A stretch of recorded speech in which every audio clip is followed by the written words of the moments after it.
What if humans could survive being decapitated? This intriguing, yet scientifically impossible, question has fueled myths and legends for centuries.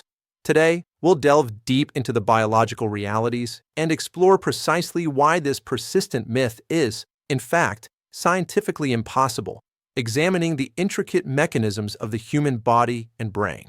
Decapitation is the complete and irreversible separation of the head from the body, a catastrophic event that severs all vital connections between the brain and the rest of the nervous system. This includes the carotid arteries and jugular veins, which are crucial for blood supply to and from the brain, as well as the spinal cord, the primary communication pathway. This act instantly and irrevocably cuts off the brain's oxygen supply, leading to an immediate cessation of all involuntary bodily functions, such as breathing and heart rate. The disruption is so profound that it leads to an immediate and undeniably fatal outcome, leaving no room for sustained life or consciousness. The myth of surviving decapitation often stems from historical anecdotes and deeply ingrained cultural beliefs, coupled with misinterpreted physiological responses observed in the immediate aftermath of such a traumatic event. These stories are particularly prevalent from periods like the French Revolution, where public executions were common and often sensationalized. Folklore and anecdotal claims of post-decapitation consciousness, such as fleeting facial expressions, eye movements, or even attempts at speech, are actually profound misinterpretations of purely reflexive twitches. These are not indicators of conscious thought or awareness, but rather involuntary muscle spasms resulting from residual electrical activity in nerve endings. The brain's critical and complex role in maintaining consciousness relies entirely on a constant, uninterrupted supply of oxygenated blood. This continuous flow provides the necessary glucose and oxygen to fuel the billions of neurons that make up our cognitive processes, ensuring our awareness and ability to interact with the world. Consciousness itself is a highly intricate phenomenon, arising from complex electrical activity generated by neurotransmitters within vast, interconnected neural networks throughout the brain. These networks process sensory information, form thoughts, and enable our perception of reality, all of which require a stable and energetic environment. Decapitation causes an immediate and massive drop in blood pressure, as the circulatory system is catastrophically breached. This sudden and severe loss of blood flow instantly deprives the brain of its essential oxygen and nutrient supply, leading to a rapid and irreversible shutdown of its functions. Without the spinal cord intact, there is absolutely no preservation of neural signals between the brain and the body.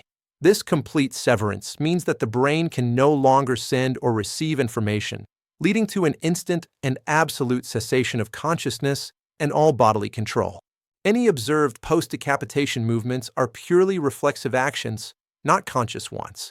The brain's ability to process information, generate thoughts, or experience sensations is immediately and irrevocably lost, rendering any twitch or spasm a mere biological echo, devoid of conscious intent or awareness. Consciousness is likely lost within a mere 2 to 3 seconds due to the rapid and complete reduction of blood flow to the brain. Scientific studies, including those conducted on rats, have shown that cognitive activity ceases within approximately 4 seconds, highlighting the extreme fragility of brain function without its vital supply. Historical accounts, particularly those from the tumultuous era of the French Revolution, frequently describe movements or expressions observed post-decapitation. However, these observations are now scientifically understood as involuntary muscle spasms or residual electrical activity, rather than evidence of lingering consciousness or awareness. For instance, the widely cited account of Charlotte Corday's head allegedly reddening when slapped after her execution, or Dr. Breuer's study on Henri Langlois, where he claimed to observe a response, are classic examples. These instances are often cited as proof of consciousness, but are, in fact, misinterpretations of physiological reflexes and post-mortem reactions. Even with the most advanced modern medical technology available today, full neural preservation and successful reattachment after decapitation remain utterly impossible. This is primarily due to the irreparable and extensive nerve damage that occurs at the moment of severance, which current science cannot overcome. Nerve cells in the spinal cord, particularly the central nervous system, do not regenerate quickly or effectively enough to allow for any successful reattachment and restoration of function. This fundamental biological limitation makes the concept of rejoining a severed head and body medically unfeasible and beyond our current capabilities. While head transplants are a fascinating concept often explored in science fiction, the current impossibility of meticulously reconnecting the myriad of nerves in the spinal cord and restoring their complex functions means they remain firmly in the realm of speculative fiction. The intricate web of neural connections is simply too complex to repair.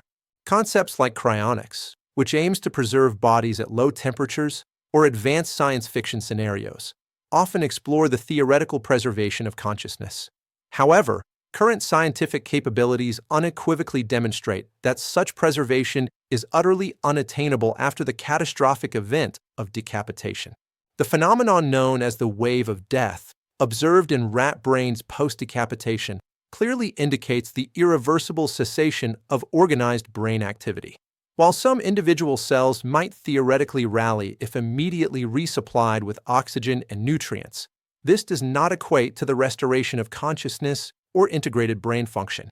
In summary, the persistent myth of surviving decapitation is definitively and unequivocally debunked by the overwhelming weight of scientific evidence. Consciousness, as we understand it, ends almost instantly upon the complete severance of the head from the body, due to the immediate and catastrophic loss of vital functions. There is absolutely no scientific basis or credible evidence to support the notion of continued awareness or survival after decapitation. The biological realities are clear and uncompromising. If you found this debunking insightful, please like this video and subscribe to our channel for more myths busted and scientific explanations.